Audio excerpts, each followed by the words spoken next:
আসসালামু আলাইকুম। আজকে আপনাদের সাথে শেয়ার করছি খুব সহজেই তৈরি করা যায় এমন একটি মজাদার কাতল মাছের কালিয়ার রেসিপি। এভাবে রান্না করলে মাছের স্বাদ যেমন দারুণ হয়, তেমনি গ্রেভিটাও হয় ভীষণ মজার। তো কাতল মাছের কালিয়া তৈরি করার জন্য এখানে আমি 4 পিস কাতল মাছের টুকরো নিয়েছি, খুব ভালো করে পরিষ্কার করে নিয়েছি। এখন হাফ চা চামচ করে লবণ আর গুঁড়া মরিচ, 1 চা চামচ হলুদের গুঁড়া, সামান্য সরিষার তেল দিয়ে আমি মাখিয়ে এক সাইডে রেখে দেব। এখন একটি পেস্ট তৈরি করব। ব্লেন্ডার জারের মধ্যে আমি নিয়ে নিচ্ছি একটি মিডিয়াম সাইজের টমেটো কুচি, 2টি কাঁচামরিচ ভেঙে দিচ্ছি, 6টি কাজু বাদাম, জয়ত্রী 1 চা চামচের মতো, 3 টেবিল চামচ টক দই। সব কিছু খুব ভালো করে ব্লেন্ড করে নেব। এখন আমি মাছের টুকরোগুলোকে ভেজে নেব। তো এখানে আমি দিয়ে দিচ্ছি 1/4 কাপ সরিষার তেল। এর পরিবর্তে চাইলে রান্নার রেগুলার তেলটাও ইউজ করতে পারেন। মাছের টুকরোগুলোকে আমি এই পাশ ওপাশ করে গোল্ডেন ব্রাউন কালার করে ভেজে তুলে নেব।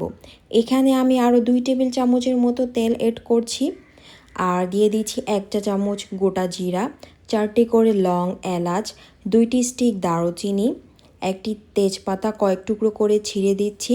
হালকা একটু ভেজে নেওয়ার পরে এখানে আমি দিয়ে দেব হাফ কাপ আদা বাটা পেঁয়াজ। পেঁয়াজটা আদা বাটা করলে গ্রেভিটা খুবই মজার হয়।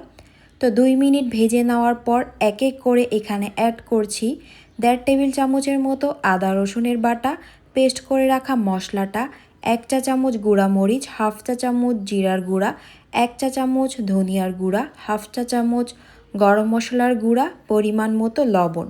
সব মশলাগুলোকে তেলের সাথে একটু কষিয়ে নিয়ে ব্লেন্ডার জারটা ধুয়ে সামান্য পানি দিয়ে মশলাটাকে আমি খুব ভালো করে কষিয়ে নেব লো হিটে। মশলাটা যত ভালো করে কষাবেন টেস্টটা তত ভালো আসবে। তেলটা যখন উপরে ভেসে আসবে এখন দিয়ে দেব 1 কাপের মতো পানি। পানিটা ভালো করে ফুটে উঠলে এক এক করে ভেজে রাখা মাছের টুকরোগুলোকে দিয়ে দেব আর ঢাকনা দিয়ে মিডিয়াম থেকে লো হিটে রান্না করব 7 থেকে 8 মিনিট। তবে এর মাঝখানে ঢাকনা খুলে একটু নাড়তে হবে। এই পর্যায়ে মাছের টুকরোগুলোকে আমি আলতো করে উল্টিয়ে দেব।